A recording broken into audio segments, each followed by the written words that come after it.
did Alan regard his life as a Kindertransport youth? Well, that story, of course. He was so lucky in so many ways. First, that his as he said, his application, he felt, was pulled out from under a stack of others just because of somebody he knew. His friend, where he was staying in Oxford, the woman next door, Miss Susie, said, do you have any friends who would like to come out? And so he said yes. So he let them know, and in May of '39, his was pulled, and he had a week to get ready to go. And so that was luck.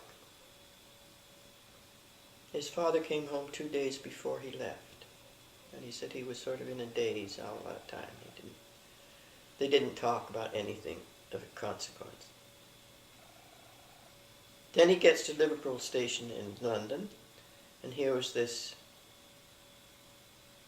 sort of upper class woman with a long cigarette holder and a convertible car. Come along, come, get in the car. And they went off to Oxford. Lived in this lovely house. And she took care of him all along. Very cool. She didn't want to take the place of his mother. She couldn't have anyway. I mean, she'd never had children, although she was very good with children. And took him to Shrewsbury, and then got him into Manchester University. You know, these things kept happening to him. So he saw his life in the Kindertransport as, you know, a gift. He would never would he have, accomplished what he did without all that happening for him. He was going to school and he was working. Because Miss Susie said to him, all right, you're 17 now, it's time you made some money. And she paid his rent at a Quaker home somewhere. But she said, you have to buy your own clothes and your own books and everything. So he was busy working and going to school. Going to university, and then he did it in 2.5 years because they didn't. They only had a week between semesters. He went straight through, and then he went into the army.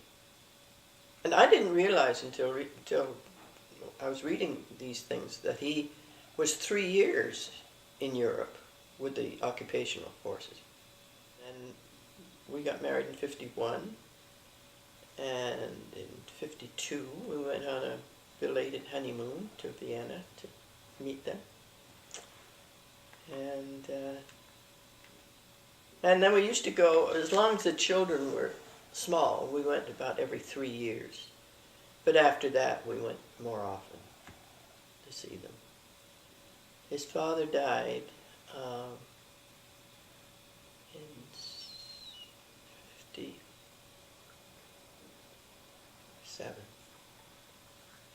58. And he went there, and it was terrible weather, and he didn't get back for Christmas, since he had to spend it there. But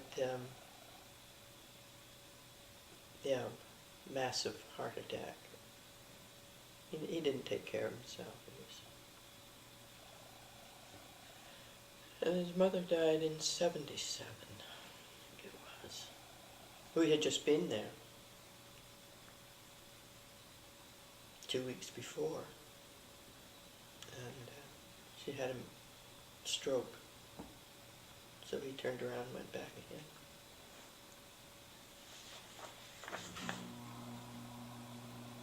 Oh, we all went back. Julia went back. We went back for her memorial service and so on, for the burial, actually.